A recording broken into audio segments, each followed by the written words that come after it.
as the new president of Ghana Yes. was being inaugurated or sworn in. Quite Yes. embarrassing, if you ask me. And this is, of course, the alleged... I don't know if I could say alleged, because it was very clear that most of the bits of that speech were lifted from previous presidents of the U.S. I actually watched, I think, the world has become more transparent. As he was uttering the words, they put in Bush there, same words, they put in Clinton. Yeah. It basically means that we have the wrong people occupying wrong positions. Here you are in charge of writing the president's speech. It is good to watch wild speeches as you write. But when you get lazy, then you find what is interesting and you copy and paste. Without what the issue they had was, you could just change one word.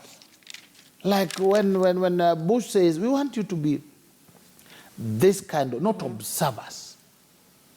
You can simply say, we would like you to be proactive citizens. You can rephrase it and you make just it look rephrase like, it. yeah. But these ones are too lazy. They are too lazy but occupying big positions. And it's not with them. They are strange characters. There are cartoons all over. In South Africa, I remember when at the Mandela funeral. And when we had a fake yes, somebody there interpreter. he has passed through the ladder. Is it just an African disease or what? I don't know. Somebody is there doing his hands like this, and there is a sign language interpreter. You get it? You go to Melanie Trump, there's people who are supposed to write her speech, they get those things, and they just copy and paste. It is lazy people occupying positions which they should have left for others. In fact, this speech writing, I'm telling you, if the Ghanaian people had given you the job, you would watch those ones, Uhurus, everybody, then you just change a few words, and it comes out perfect. A brilliant speech. Because there's nothing new in the earth. Yeah, true. But you have to make a few. So this one, I wish my first act, if I was the Ghanaian president, if I was this Ado man, my first act of office would have been 2, 3 people would have been sacked. Well, they sent an apology, but is that enough?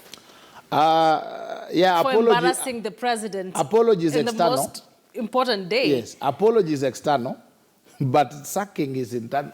You say you and you and you obviously don't have, because the president has made history. There will be no other inauguration speech as a new president. He has made history. Every time you mention President Akufo-Addo, the next thing that lifts is a lifted speech. Yeah. Even now, if you Google his name, it is the lifted speech. Yes. So these people have just sunk his legacy because of laziness.